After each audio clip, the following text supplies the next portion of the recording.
Hey everyone, I hope you have all been doing well as of late. Hope you guys had a great Thanksgiving. I sure did, ate lots of great food. But guys, it is finally time for college football conference championship weekend. This season has flown by so fast, just like the last couple seasons have. Hard to believe that we are about to commence with this, and then we get to the playoff, the all ever anticipated 12-team playoff, first ever, of course, of its kind.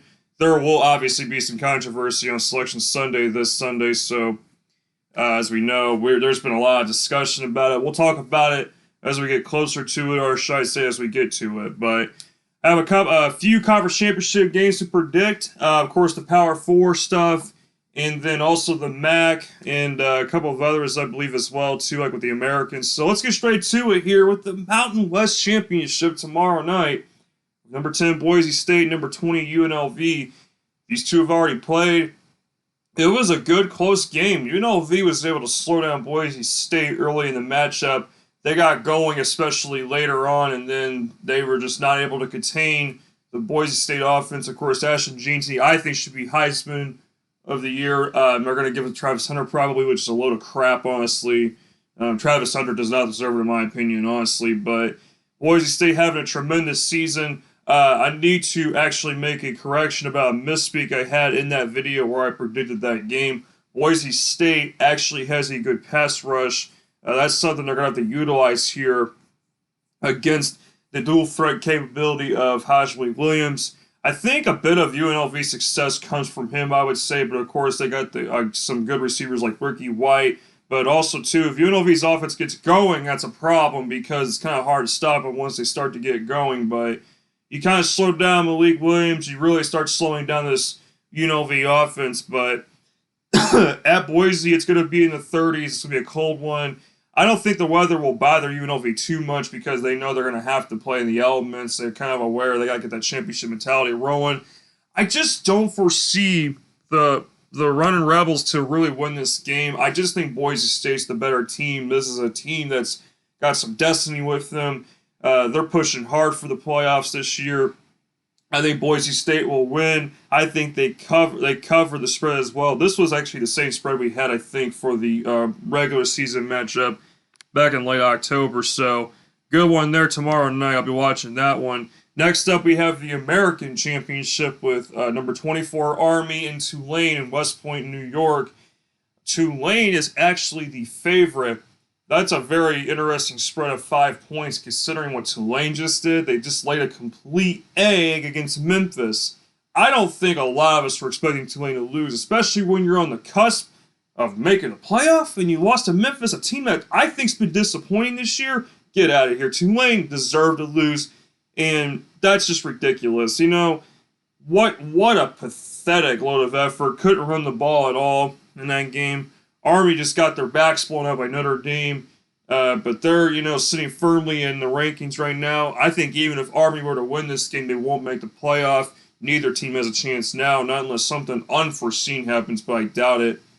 We'll see though. Army, and I also meant to mention with the last game. The last game is a playoff play, and the winner of that game makes the playoff with Boise State, UNLV. But Army we know Army runs the ball well. They could throw maybe a little bit. Their defense got destroyed by Notre Dame. I know Tulane's got some young pieces to the team, but I still like Tulane to win. I have a weird feeling about this game. I could see Army winning the game. Tulane's run defense is on the higher end of being good. I think the Joe Summerall run defense, I think that will be the difference in this game, one of the main differences. But Army, I think, will have its fair share of success on the ground. I just don't think it'll be enough to pull off a win here. I think it's a lower scoring drag. Might want to bet I don't know. The over-under's tricky. 45.5. Tulane could score, though. Tulane can throw the ball. Although, again, their main pieces on offense, some of them are young. They're freshmen, so want to be careful with that one. And I thought I turned off the visibility for this pick here with Arizona State and Iowa State, whatever. Basically, with the Big 12 Championship Saturday, let's get to the Saturday slate now. These two have never played in football. This is the first time ever, and how about it? First time matchup, high stakes, high reward. Winners in a playoff, losers out. probably in a New Year's Six bowl, maybe. I don't know, but I don't know how that's going to work out. Oh, New Year's Six, never mind. Just scratch what I just said. All the New Year's Six bowls are within the playoffs, so again, just ignore what I just said. That was a stupid comment, but Arizona State, I think they win this game. Now, am I confident? No. They don't have their leading receiver for this game, Jordan Tyson, who has over 1,000 yards receiving. For when they need to go to the air, they have Cam Skattebo, who's been running crazy this year. He's ran a lot and very successfully as well. Also, I think Arizona State would like to utilize Kyson Brown a little bit more. And they're also going to have to turn to receivers such as Xavier Guillory to kind of be able to succeed against an Iowa State defense I think is overrated. I don't think this Iowa State defense is that great to begin with, especially against the run. Now, according to analytics, they say Iowa State's got the fourth best pass defensive efficiency. Whatever. I'm not believing it whatsoever.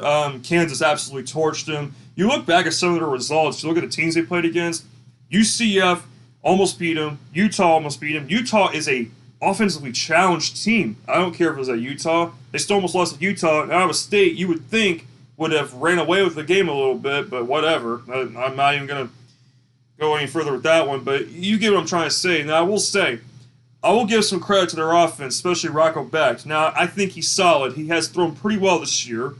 But sometimes his completion percentage worries me. It's a little bit lower than usual, a little lower than maybe what you would like to see, but still, he could be effective with those receivers as well, like Jalen Noel and other guy's name. It's on the tip of my tongue, but either which way, they have two main receivers on the team that can really get the job done. Iowa State's not a big rushing team, so they kind of rely on the aerial attack a bit. I think we're going to see some points here. I think the over hits. I think these two teams will score a bit. A higher scoring game might lean towards Arizona State, but Iowa State has won in higher scoring situations, so you can't quite, even though there's a good sample size, obviously, of like results in the final score, I wouldn't exactly say Iowa State does not fare well in a game with 30-plus points scored. I've seen them, I think they have a winning record still when they've scored 30-plus, but they've been in some real close games in that situation. The difference here will be Skattebo. If Sam Levitt, what I'm worried about though is Sam Levitt just getting shut down, and then they stop the run game more than people are expecting. And yeah, I can see Iowa State winning. I almost actually picked Iowa State because of the Jordan Tyson injury. It's a tough game. I don't know. That's a tough one. Here we go. The MAC championship between Miami of Ohio and Ohio. The Battle of the Bricks. They've already played once this season. Miami of Ohio, don't let the final score fool you. They absolutely dominated from start to finish in that game. Miami of Ohio is only a 1.5-point favorite. That game that they had earlier in October was at Yager Stadium. Now it's in Detroit. This is interesting. And before we get into this game, I just want to quickly mention with the MAC in general, Ball State, the school I went to, Mike New, of course, got fired right after the Buffalo game. And I just want to quickly say, I personally think he should have been able to finish the season with the team. I know that there was a lot of failure, of course, one-score losses, but still, I think he should have been able to finish the season with the team. But obviously, I don't make the decisions, but still, it's Ball State. I thought they were going to be better this year, and they had the opportunity to be. We'll see. Now they got the head coach from Butler. A lot of people seem to like him. Even Tony Dungy tweeted about him, so that tells you something there. But all the best to them in the future. That's going to be interesting to watch, of course. But, I think Mike New should have been able to finish out the season with the team. But back to this one, Miami of Ohio, to me, is the better team technically, but I do worry about them a little bit. They rely a lot on the pass. Brett Gabbert's played very well, of course, but he could turn it over at times. I've seen him throw a couple of interceptions at times, but I don't know, man. It's tough. Parker Navarro can be a dual threat QB. He could run the ball very well. Ohio can run the ball very well too. That's a problem. You can't be a team twice all the time. It's hard to. Miami's defense is definitely better, I think. Ohio's defense, though, I will say, has very well gotten much better the last few weeks. In terms of if you look at the stats, that's something that you got to be careful about. You just look at stats and say something's gotten better, it sometimes could be misleading because why are they statistically better in the last X amount of time or this and that? Tough game here. I'm not sure. I think Ohio might win, and that's a little bit risky. I was dead set on Miami, but then I'm starting to think about it, and I'm thinking, well, Ohio might have a better game plan this time. I don't know. Because Navarro did not do well. He got pulled out of the game last time. I think he's going to want to play much better in this game. I think Ohio turns the tide and wins the game and stuns Miami. I think a lot of people are picking Miami to win the MAC. They're looking for their first back-to-back MAC titles in over a decade. We'll call for the upset here. I'm switching my pick to the Bobcats. They've had a surprisingly good season. I thought they were going to be a little bit worse when they lost Curtis Rourke. Now we have the SEC Championship, the rematch that I think quite a few people were expecting. I was thinking Texas-Georgia or Texas-Alabama for the SEC title. And here we go. Texas is a 2.5-point favorite. Texas got smoked by Georgia earlier in the season. That wasn't close. Georgia ran off to a 23-0 lead. Texas tried to fight back. They really couldn't quite do it. And I do want to note, Georgia is 2-6 in the SEC Championship since 2011. That's not very good, and that includes a few of those with Kirby Smart, as coach. I don't trust Georgia, man. I don't trust this team.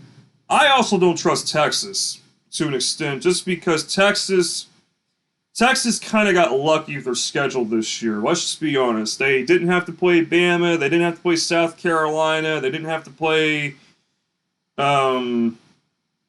They didn't have to play, and LSU was overrated to begin with. Ole Miss, I think could have given Texas problems.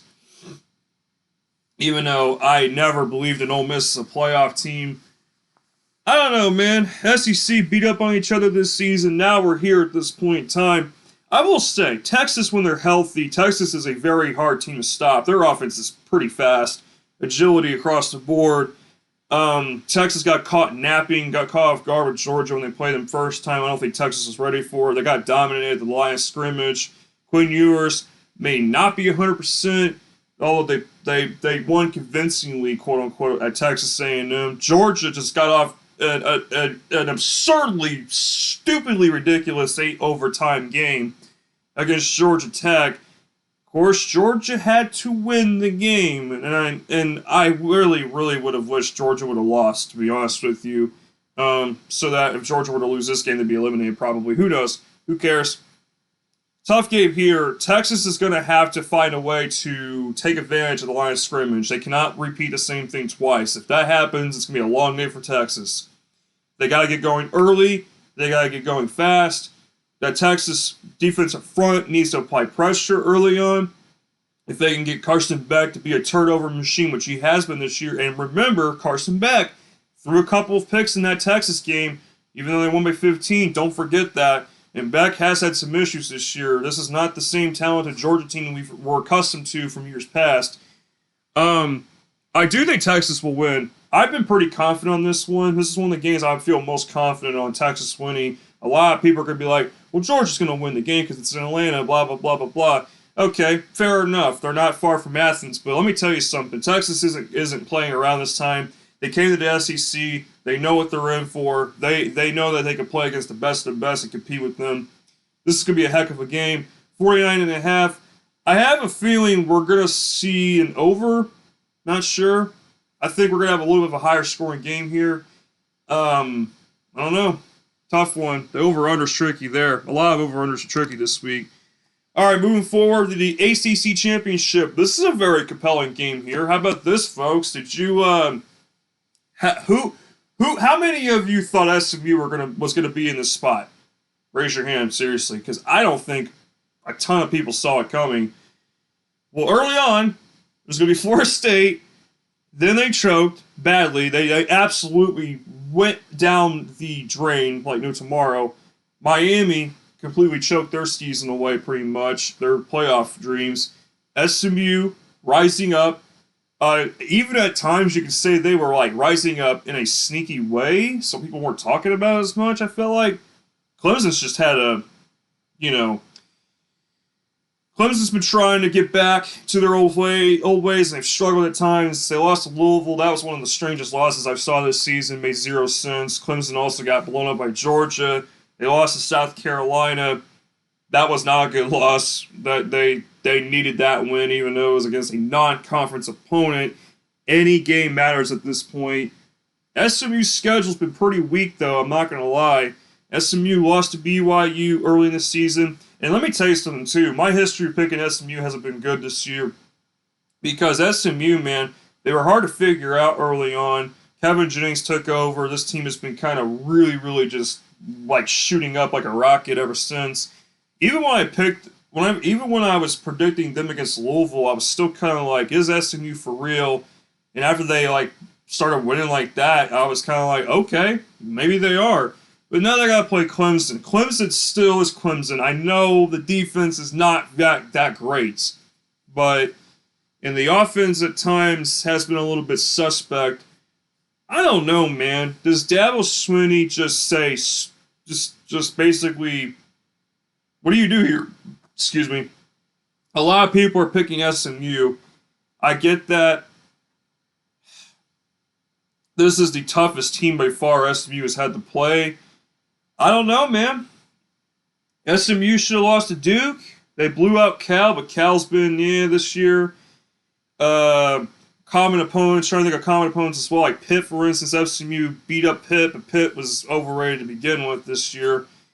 I don't know, man. Am I one of the few people that thinks Clemson's going to win this game? I had Clemson winning last week, and I understand I was going to go South Carolina, but then everyone, because rivalry week, I should have really been more in that mindset. I was actually going to pick some of the other teams that actually won, but I'm like, I don't know, man.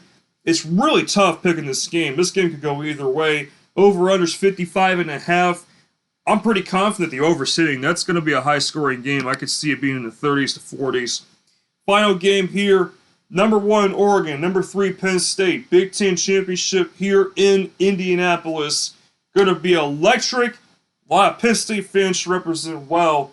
Congrats to Penn State. They're in it for the first time since 2016, where they beat Wisconsin in a shootout. Oregon, first year of Big Ten. How about that? Undefeated. What a heck of a year for Oregon. I will tell you this. I still don't trust Oregon in their defense, especially. Early in the year, it was kind of like, what is going on with this team? Then they really charged, like supercharged after the Ohio State win. Penn State, some people I think are dogging Penn State a little bit too much. Like, you could calm down, buddy. Like, seriously. People are like, well, this team can... Sometimes people that talk too much. I'm just going to keep it simple. Yeah, Penn State had some rough road games. The game against Minnesota, what? Did anybody really expect Penn State to run away with the game? Minnesota's a tough team. They're going to play tough. It was senior day. Get over it. We knew Penn State was going to be in for a rough one, but they won. Well, win's a win. USC, not the worst team in the world. They were actually in the top 15. Remember that early in the season? And then they escaped USC. I really thought USC was going to win that game, actually. I'm not going to lie to you, but still, man. I know Penn State's offense has been, unimpressive at times. They rely a lot on Tyler Warren, the run game, Drew Aller. The defense has been also suspect a little bit too. I do worry about that secondary because this Oregon offense and they're vertically just excellent with basically getting those receivers far down the field and attacking deep. I like the Oregon offense a lot. As long as Dylan Gabriel does not turn over, this Oregon team is extremely dangerous on offense. They can even run the ball too. This is going to be a higher scoring game, I think. 3.5. I like Oregon to win this game. I think they cover. I think they win by around 7 to 10. Some people I talk to, they think Oregon wins by blowout. It can happen. I can see a scenario where Oregon wins like 42 to 20, 42-21. Or I could see Oregon winning 34 to 30. Penn State could win, but they would have to find a way to slow down the Oregon offense. I don't think it's happening. I'm sorry. Penn State, though, will make the playoff, and this is something that, of course, Penn State fans, I'm sure, have just been all like, man, finally the playoff. But Penn State, though, they win this game, they'll be the number 1 seed. Oregon wins, they'll be the number 1 seed. Those are my picks, guys. I'm not final with the one game, though, that I'm not totally set in stone with right now. I'll tell you this, is the ACC Championship. May switch the pick. It depends. SMU Clemson, that's a tough one. I'm not totally confident Clemson wins either because they've had some issues even scoring at times. But I will say that's the game I might switch. Everything else I'll keep. We'll go ahead and stick with it. Thank you guys so much for watching. As always, it's been a heck of a ride this season. Stay tuned for college basketball stuff. I'm going to try and ramp that up a little bit as we go. Also, playoffs and the college bowl games. I think what I will do, there will be separate videos for like just bowl games and then playoff stuff because I don't want to put the two together and then have it all be confusing and stuff and all that. But yeah, and also stay tuned for my Training Life series Stormfront. That's starting to come to a close. I'm still editing the episodes and they should have been out already, but I need to stop being lazy with it. So stay tuned for all of that and more. Like and subscribe if you're new. Please take care, everyone, and I will see you guys again soon.